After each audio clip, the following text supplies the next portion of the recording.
Olá, mais uma vez boa tarde. Estamos aqui no especial Covid-19 em Lousada. Espero que tenham tido uma boa Páscoa e hoje vamos falar de um tema muito importante para todos nós. Tem a ver com a economia. Para isso, convidamos a nossa colega e colaboradora do jornal, o Lousadense, Assunção Neto, que nos vai participar no nosso especial, começando por dizer que impacto, qual é a opinião que tem em relação a esta pandemia, ao surgimento deste problema. Olá, Assunção. Olá, Manuel, boa tarde. Em relação a esta situação da pandemia da Covid-19, foi fruto e tem sido fruto, portanto, da globalização, tem, portanto, provocado aqui algum impacto nas nossas vidas, portanto, a nível social, a nível da saúde e a nível económico. Impacto este, quer nos indivíduos, quer nas entidades empresariais, quer no próprio país e até extensível ao mundo. E, portanto, que arrasta a todos nós. Muito bem. Impacto também tem na economia das empresas e dos concidadãos. Entretanto, o Estado aproveitou bem este período para criar algumas medidas para atenuar alguns problemas. Qual é a sua opinião sobre estas medidas? Quais são, de uma forma assim, numa síntese, que nos pode dizer aqui quais são? Bom, perante esta situação da pandemia da Covid-19 e para dar uma resposta ao Sistema Nacional de Saúde e a todos os cidadãos, à sociedade, o Estado teve que agilizar um conjunto de medidas para fazer face aos cidadãos e, portanto, às entidades empresariais. Também fruto do estado de emergência teve que impor, portanto, determinadas medidas. Medidas essas que podem ser vistas com dois focos. Um dos focos será a injeção de liquidez imediata, portanto, às entidades empresariais e outra medida será, portanto, no fracionamento de determinados pagamentos. No que diz respeito à injeção de liquidez, o Estado criou medidas de financiamento, linhas de financiamento de apoio à tesouraria, ao fundo de maneio, entre outras, e, portanto, também de apoio extraordinário a determinados setores, como, por exemplo, o turismo e outras áreas também de negócio. Porque o turismo foi uma das áreas mais afetadas com esta situação da pandemia da Covid-19. E é de realçar que o turismo tem um grande impacto na empregabilidade, ou seja, ele em 2018, segundo os dados do INE, ele empregava mais de 400 mil trabalhadores, portanto tem aqui um grande impacto. É também de pensar no futuro, se não vale a pena nós criarmos aqui alguma distribuição a nível de setores no que diz respeito ou no que reporta à empregabilidade. Perante uma situação anormal, depois a crise acaba por ser, portanto, mais acentuada. É uma das situações também a ver no futuro. Outra situação, outro foco de medidas tem a ver com o fracionamento de determinados pagamentos. Por exemplo, nas rendas, nos contratos de arrendamento, por exemplo, quer habitacionais, quer não habitacionais. Isto implica quer para os indivíduos, portanto, quer para as entidades empresariais, existe a possibilidade, isto a pedido dos mesmos, existe a possibilidade dos mesmos poderem pagar a médio e longo prazo essas rendas num período mais após, portanto, o estado de contingência em que estamos abrangidos. Poderão pagar mais à frente. O mesmo se aplica a nível de impostos perante a Segurança Social e a Autoridade Tributária. É de realçar que quer os contratos de arrendamento, quer as rendas, portanto, quer este nível de impostos, as pessoas, os envolventes, nunca são perdoados de valor. Apenas lhe permite uma facilidade a nível de pagamento. Uma outra medida que também se tem falado muito é o regime layoff. Este regime layoff também é conhecido como o apoio extraordinário à manutenção de contrato de trabalho. É um regime, o regime layoff já existia no contrato de trabalho, mas agora tem sido ajustado. E, portanto, é um regime que visa, sobretudo, assegurar os postos de trabalho dos trabalhadores. Isto porquê? Porque, senão, perante uma situação de crise empresarial, poderia haver aqui um despedimento em massa e também um abuso por parte das entidades empresariais. Que perante uma situação de crise empresarial, a primeira instância que lhes ocorre é vamos despedir os trabalhadores. E então o Estado, portanto, esta medida foi imposta pelo Estado no sentido de assegurar, precisamente, os trabalhadores. E também é uma medida que só visa o pagamento das remunerações, portanto, não, este dinheiro é só mesmo para pagamento de remunerações. Também, para além de assegurar os postos de trabalho, permite também a redução temporária do período normal de trabalho. Portanto, é aplicada nas duas situações. Só se aplica em situações em que a entidade empresarial, portanto, tenha uma situação de crise empresarial que resulta na totalidade ou parte.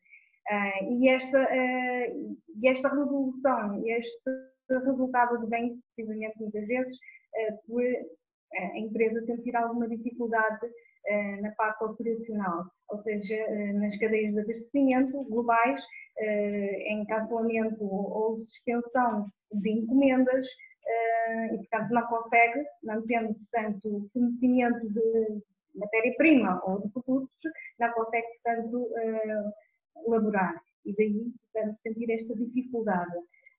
Também a ausência da procura, não é? A empresa de produzir, mas também não tem quem compre, não fatura e, portanto, tem aqui uma quebra também. São fatores, portanto, que levam a uma paragem total ou parcial das entidades. Portanto, é aplicada nestas situações. É de realçar que também só se aplica a empresas de natureza jurídica privada. Tem um efeito imediato, este regime layoff tem um efeito imediato para empresas até 50 trabalhadores. Empresas com mais de 50 trabalhadores têm que ter um outro tipo de requisitos. Para uma empresa aderir a este regime de layoff, tem que comportar determinados requisitos. Não pode ter medidas perante a autoridade tributária e segurança social e tem que cumprir um determinado tipo de requisitos para fazer valer o regime layoff. Tem que, portanto, ter como suporte uma declaração por parte do contabilista, uma declaração por parte da entidade a justificar o porquê de aderir, portanto, ao regime layoff. Tem que dar uma comunicação aos trabalhadores que entrará em regime layoff e por um determinado período de tempo. Normalmente, este período de tempo é de 1 mês, sendo prorrogável até 3 meses. E, portanto, apresentar uma lista nominativa à Segurança Social. Estes são os requisitos para avançar com o regime layoff. O que é que implica este regime layoff, quer para a entidade patronal, quer para os trabalhadores? Para a entidade patronal tem que assegurar o pagamento aos funcionários em 30%, sendo que 70% é assegurado pela Segurança Social. O trabalhador vai receber 2/3 da remuneração ilíquida. Sendo certo que existe um valor mínimo, que são 635 euros, que é o que corresponde ao salário mínimo, ou o rendimento mensal mínimo garantido, e há um valor máximo, que são os 1.905 euros.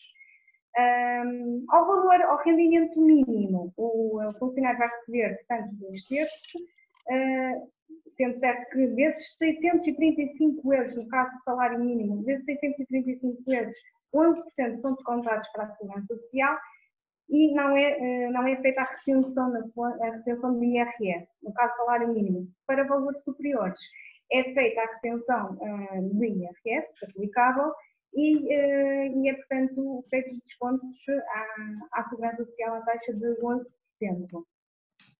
Este regime layoff tem vindo a sofrer algumas alterações, alguns ajustamentos, nomeadamente os últimos ajustamentos que sofreu foi agora em fins de março, e um deles também tem a ver, portanto, com a aplicação, que também não era, e veio, portanto, agora nesta última fase, aplicar-se também aos sócios-gerentes. Isto porquê? Porque nós sabemos que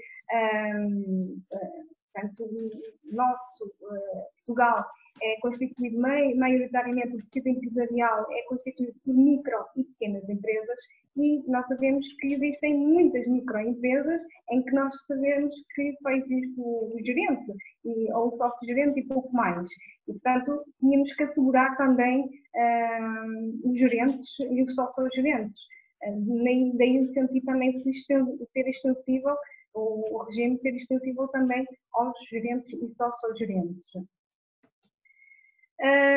Relativamente a este regime layoff, para além de sofrer algumas alterações, outras medidas que também o Estado implementou têm sofrido algumas alterações, alguns ajustes para poder fazer face à resposta por parte das entidades. Muito bem. E agora, de que forma é que as empresas poderão se reestruturar depois de um problema como este? Muitas delas, como disseste bem, vão ter menos encomendas, vão ter que começar, se calhar, até a própria economia vai ter algumas diferenças, até porque o confinamento vai ter que continuar a existir. Exatamente. O que é que está a acontecer com esta situação da pandemia da Covid-19 e o facto de termos, portanto, estarmos confinados ao nosso espaço e não podermos, portanto, contactar portanto, diretamente com as pessoas, obriga-nos a recorrer a outros meios. E as entidades não são alheias a esta situação. As organizações sofreram uma reestruturação muito imediata, e com esta reestruturação têm que recorrer a outros meios. Um dos meios é precisamente o teletrabalho. O teletrabalho consiste precisamente na prestação laboral do trabalhador, portanto, fora da entidade, das instalações da empresa. Sendo certo que tem que a empresa assegurar os meios, não é? Para que seja possível a realização do teletrabalho, meios de comunicação e de informação. Por exemplo, o PC permite, portanto, laborar fora da empresa. É uma das formas, portanto, que as entidades empresariais têm que dar resposta a esta situação de falha que existe. Para além disso, uma das coisas que tem falado na situação do teletrabalho é que quem está em casa, se recebe o mesmo valor, o salário é garantido. O salário é garantido na totalidade, tal como o subsídio de alimentação. Foi uma das situações que foi falada recentemente se teriam direito ou não ao subsídio de alimentação, mas depois veio a referir-se que sim, tinham, portanto, esse direito.